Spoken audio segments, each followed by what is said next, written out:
Hey guys, welcome to today's edition of Loddy's NBA Locks. So I'm not very good at picking the over-under, am I? I'm just gonna stop doing that because I just keep getting them wrong. If I do pick an over-under at some point this season, just fade me. Honestly, I'm awful. I'm terrible. What I am good at is picking games with the spread, and I have 5 fresh, rock-solid locks for you guys. Let's get to it. First lock, Washington Wizards plus 5.5 on the road in Charlotte. This Wizards team has been underachieving this season. They have a chance to make a push for the playoffs.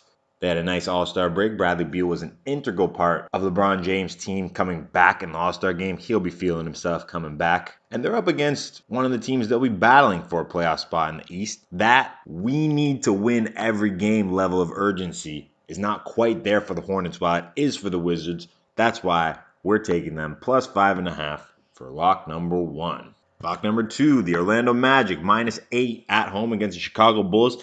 I like the Bulls. I think they have a nice little team. They have guys who can score, Lauri Markkanen, Zach LaVine, Otto Porter Jr. They've been a good team to take plus the points all season.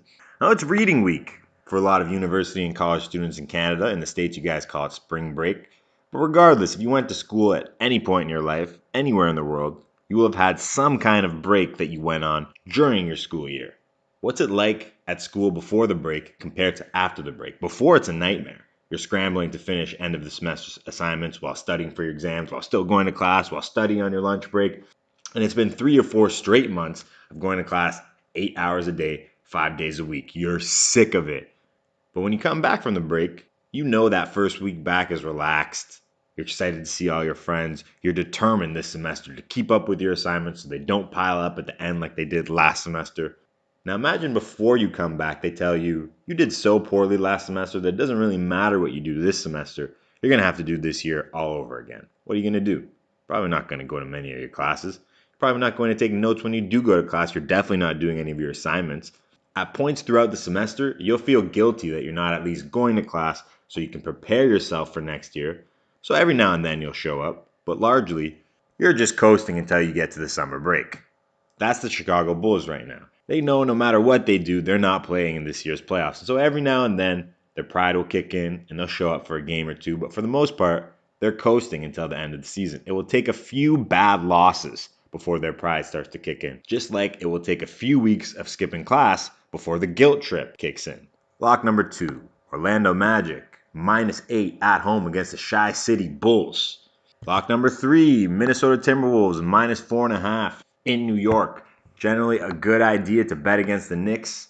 They stink. Same circumstances as the previous matchup. One team with a chance still to make the playoffs and the other with zero chance to make it. Plus the Knicks are just not very good. I mean, maybe 5 guys on their roster right now are guaranteed to be in the NBA next season. They don't have enough talent.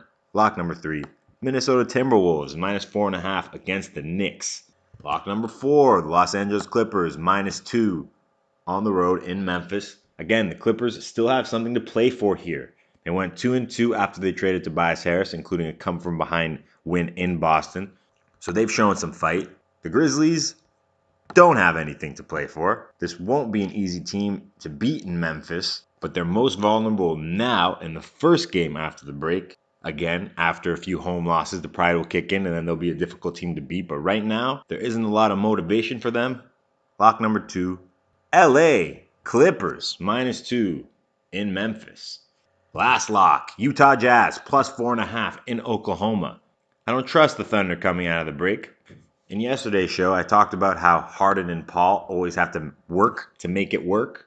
That's the same with Russell Westbrook and everyone in the NBA. He's not an easy guy to play with. Westbrook has been my favorite player in the NBA for a while now. What I've come to realize about him is he has a low basketball IQ. He knows when he's double teamed, he should pass to the open guy, but that's about it. I grew up a fan of Kobe Bryant. In the summer, I watch old Michael Jordan games. I've read 2 books that were solely about Michael Jordan's life and NBA career, as well as countless others, like the Book of Basketball or any of Phil Jackson's books, which Jordan was a big part of. That's why I love Russell Westbrook. He reminds me of them.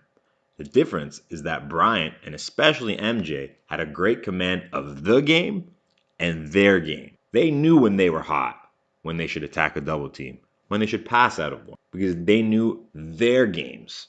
And they knew the game because they knew when their team needed a basket and when they needed them to step back and allow someone else to take over. Westbrook doesn't know his game. Watch him after he misses a shot. He almost always takes the next one. He immediately wants to compensate for that missed shot, not realizing, hey, you miss shots every now and then. If on the next possession you can get a good shot, take it. But don't force it just because you missed on the last possession. Because Russell, when you force it, you usually miss. MJ and Kobe learned that about themselves. Westbrook hasn't. He knows he's supposed to share the ball, but he does it superficially. There isn't any purpose. He's not thinking, okay, I can get my shot whenever, and I only need to hit one to get going. Let me get this guy involved who can't get his own shot because I may need him later when they start double teaming me. Or these guys, the other team, has scored 3 straight baskets on us. I need to score now to stop the bleeding. His thought process seems to be more like, I just took a couple shots, so here, now it's your turn. Or I haven't taken a shot in a while, so I better take one now, rather than a deeper understanding about when it's time for him to take over and when it's time to let his teammates take over. It will take a few games for the Thunder to remember how they need to play to win. Lock number 5 and final lock of the day, Utah Jazz plus 4.5 in Oklahoma City. Thanks for listening. Good luck if you're placing any bets, and be sure to tune in again tomorrow. Major key alert. I got the keys. I got the keys. I got the keys. I got the